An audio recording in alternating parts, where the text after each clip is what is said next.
안녕하세요. 이균입니다. 이번 시간에는 음악 태교에 대해서 말씀드리겠습니다. 저희 태교 대학 강의를 들으신 부부께서는 아주 자연스럽게 뱃속의 아기에게 노래를 불러주는데, 그렇지 않은 분들은 태아에게 노래를 해준다는 것이 매우 어색하고 부자연스럽고 또 과연 효과가 있는지 의문을 가지면서 노래를 해주는 것을 굉장히 힘들어합니다. 그래서 제가 간단히 음악 태교의 과학적 근거에 대해서 정리해봤습니다. 태아의 청각 시스템은 임신 15주에서 20주 사이에 완성이 되고 모든 음악을 들을 수가 있습니다. 임신 33주에서 38주 사이의 임산부를 대상으로 한 실험에서 엄마가 자장가를 불러주면서 태아 내의 펑셔널 MRI를 촬영해 봤는데, 이 엄마의 노래가 태아 내의 음악 영역의 청각신경 네트워크를 활성화시킨다는 것이 증명이 되었습니다. 또 다른 연구에서는 하루 50분씩 이 음악을 들려준 그룹에서 태어난 신생아들이 이 브레슬턴이라는 신생아의 행동을 평가하는 척도가 있는데, 이 척도에서 더 우수한 점수를 받았다는 거죠. 특히 이 오리엔테이션 부분에서, 그러니까 지향성이라는 부분인데요. 이 지향성이 뭔가 하면은 이 뭐 사람 얼굴에 초점 맞추기 하는 그런 행동이라든가 소리 자극에 반응하는 것, 또 사람 목소리에 반응하는 이런 신생아 행동 평가가 더 우수하다라는 결과가 나왔습니다. 이런 태아의 잠재적 지능에 영향을 주는 요인으로서 유전적 요인이 있을 수 있고, 또 음식이죠. 영양이 있을 수 있고, 그 외에 이 적절한 자극이 굉장히 중요하다는 겁니다. 태아의 지능에 적절한 자극이 필요하다는 거죠. 그 적절한 자극 중에서 이 엄마의 뱃속에 있을 때 이 소리 자극, 이 태아의 성장 요인이 될 수가 있고, 특히 이 음악적인 자극은 태아의 발달에 있어서 매우 중요한 역할을 한다는 겁니다. 네. 또 이 태아가 받는 이러한 음악적 자극은 칼슘이 뇌로 전달되게 하고, 이러한 칼슘 신호는 뇌로 전달되어 가지고 신경악교 세포의 발달을 돕는 단백질을 생산하게 됩니다. 그래서 이런 신경악교세포가 많이 발달하게 되는데요. 신경악교세포가 많이 발달할수록 태아 내의 시냅스의 기능이 좋게 되고, 따라서 지능을 발달시킨다고 합니다. 자, 이 음악적 자극이 태아의 지능을 직접적으로 발달시킨다는 거죠. 특히 이런 모차르트 음악이 팝이나 종교음악보다도 더 많은 신경악교세포를 만든다고 합니다. 자, 그래서 여러분들이 기억해야 할 것은 이 신생아의 뇌가 이 비어있는 상태로 태어나는 것이 아니다.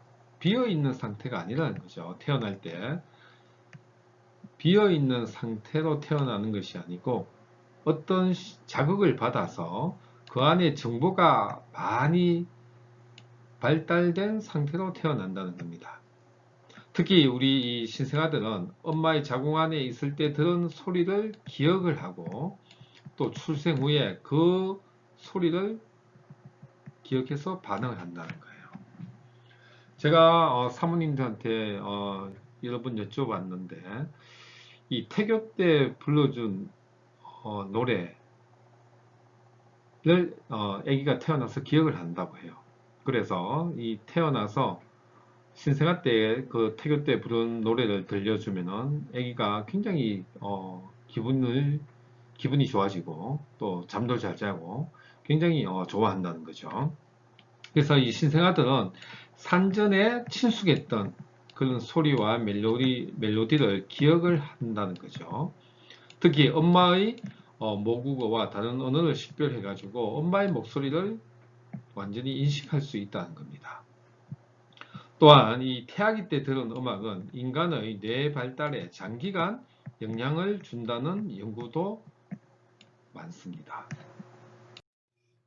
특히 이 논문에서는 모차르트 음악이 태아의 뇌신경을 발달시키고 뇌신경세포의 자연 사멸을 감소시킨다고 하면서 굉장히 중요한 포인트를 정리를 했었는데, 제가 평소에 태교대학에서 강조하는 점과 일치하는 부분이 많아서 제가 좀 정리를 해봤습니다. 첫 번째로 이 자궁이라는 곳은 단순히 태아가 대기하는 곳이 아니라는 거죠. 대기하는 공간이 아니라 하나의 이 클래스룸이다.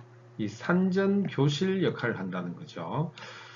그리고 아마도 이 자궁 안에서의 산전 교실이 태아의 인생에서 가장 중요한 이 교실 중의 하나가 될 것이다. 이런 의견이고요.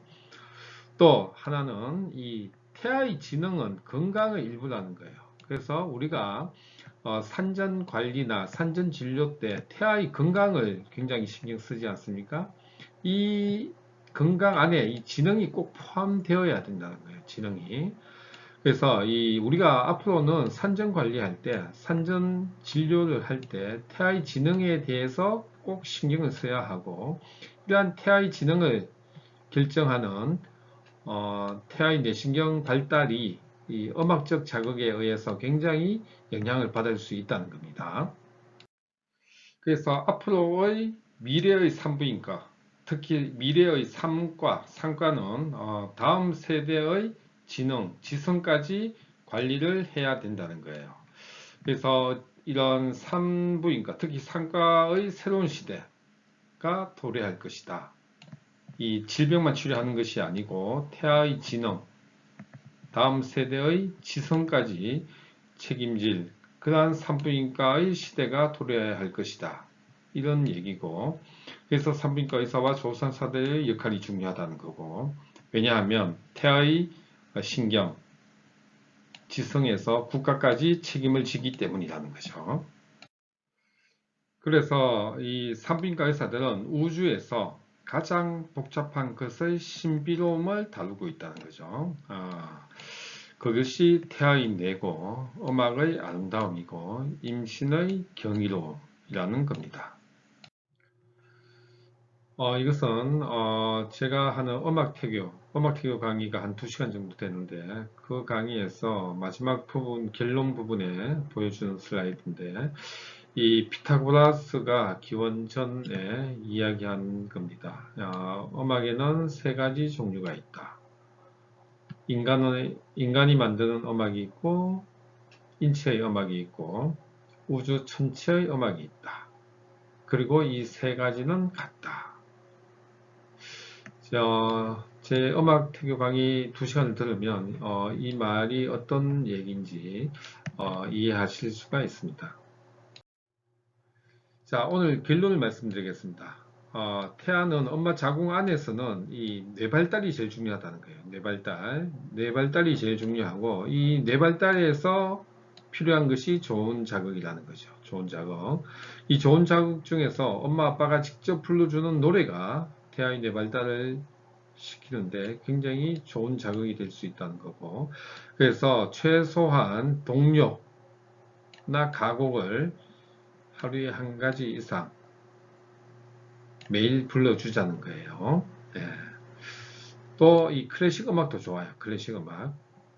모차르트, 비발디, 바흐 같은 이 고전주의 클래식 음악을 아침, 저녁으로 1시간씩 틀어주는 것도 굉장히 좋고, 물론 국악도 좋습니다.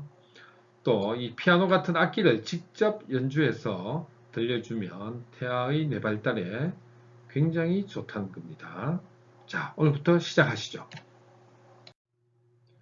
언제 시간 되시면 부부태교대학 꼭 한번 들어보시면 굉장히 도움이 되리라고 생각합니다. 네, 감사합니다.